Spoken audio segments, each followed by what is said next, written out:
Welcome to the Real News Network. I'm Jessica Devereaux in Baltimore.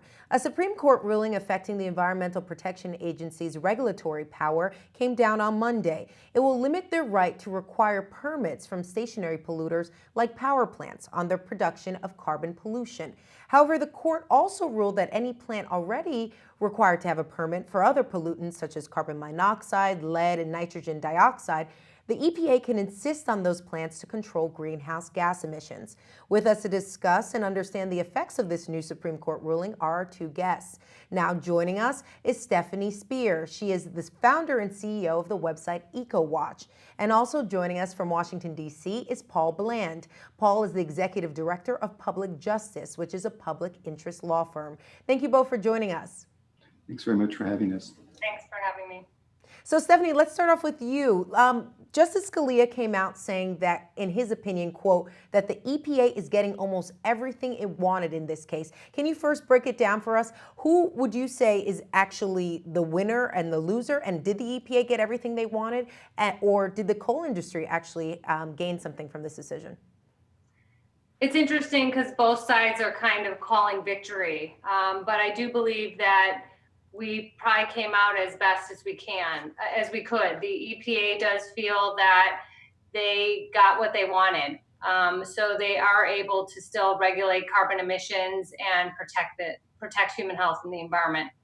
Paul, I know you had a little bit of a different take. Can you just jump in here? Sure. I mean, I think that the EPA won an important victory in the short term, and they're going to be able to do a lot of the regulation that's necessary to deal with climate change gases and greenhouse gases.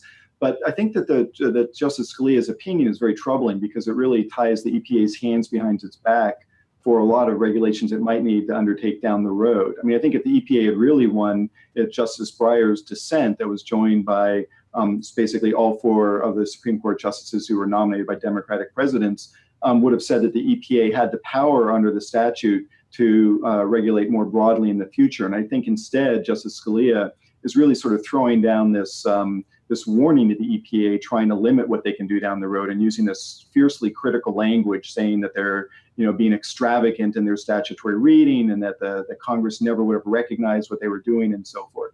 And so it's Justice Scalia didn't bite very much of their powers off here, but I think he threatens to do a lot more damage down the road. Stefanie, can you elaborate a little bit more as to why you see this as a victory or the best that we could get if you're an environmentalist in this decision? Well, unfortunately, our environmental laws are constantly being attacked. And this is a perfect case, again, where the EPA challengers in this case include the Chamber of Commerce, the American Chemistry Council, the state of Texas, again, attacking our policies. So it could have come out worse. And we could be, the EPA could have been more restricted on its ability to regulate carbon emissions. We're very fortunate in 2007 when the U.S. Supreme Court had a landmark decision saying that carbon dioxide is a pollutant. By making carbon dioxide a pollutant, it gave us the opportunity then to have the U.S. EPA regulate it. But what's really unfortunate is that, in 2007, that was years ago now, we're still trying to fight to keep these laws in order. And, even though I feel this is a victory in the sense that it could have been worse, I really feel we fail still to protect the air for human health and the environment, and certainly for future generations. Paul, you heard Stefanie talk about how the Chamber of Commerce and groups like them are really trying to chip away at environmental protection laws. Were you surprised by this decision, considering the court's track record? I'm not sure if I was surprised in that I would have been surprised if they had gone with Justice Breyer's dissent and given the EPA everything it wanted. I have to say I was really relieved. I think Stefanie makes a really good point when she points to the power of the Chamber of Commerce. Under the last several years of the Roberts Court, the Chamber of Commerce has been more successful than basically any interest group in the history of the modern Supreme Court in getting the Supreme Court to take cases that it wants to take and in winning cases. The Chamber of Commerce wins an extremely high percentage of the cases in which it gets involved. And so whenever the Chamber of Commerce wants something really radical, which in this case they were asking for essentially what Justice Alito said in his dissent, which would have stripped the EPA of its ability to regulate greenhouse gases at all, when the chamber wants something really radical and something that's not catastrophic happens, then I think most progressives sort of breathe a sigh of relief that, well, at least we didn't get hit by the aluminum baseball bat of the real right wing of the Supreme Court on this one. But it's in that sense, it's a really good day in that nothing horrendous happened. Let's pivot a little bit, and I'm going to ask you both the same question. If the EPA, their policy was in the interest of the majority of Americans in order to protect the environment, how do you think the Supreme Court should have ruled? I'll start off with you, Stefanie. Yeah, I think they shouldn't have had any restrictions at all on the EPA's ability to limit carbon emissions. This is about the health and the environment, but this is also about the health of people. I live in Cuyahoga County in Ohio, and right now under the Clean Air Act, Cuyahoga County fails in fine particulate matter and ozone depletion. So I live in a county that's in non-attainment air quality. These are laws that were passed a really long time ago, and my county fails to keep us healthy, keep the environment healthy. So that's how I feel. They should have ruled where there were no restrictions. They ruled in 2007 saying that carbon dioxide is a pollutant. So we know that. So it has to be regulated.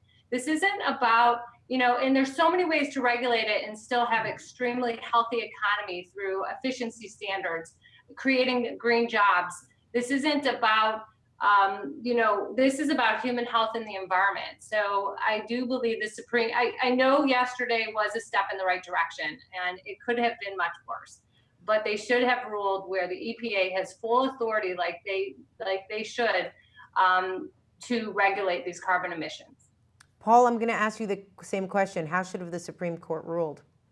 I mean, I think that it's easy to get tied up in the technicalities of the language and the statute, but climate change is the single biggest threat to humanity of any of our problems. It's the single biggest problem that the planet faces. And if the greenhouse gases continue to expand, if we just burn every single carbon fuel that's in the ground, we're going to end up with a planet that's unrecognizable, and it's going to be catastrophic to human life. We're going to see species reduction. We're going to see the oceans rise, a whole series of really incredibly serious events. And so what the EPA is trying to do is start on a series of steps that will try and rein this in.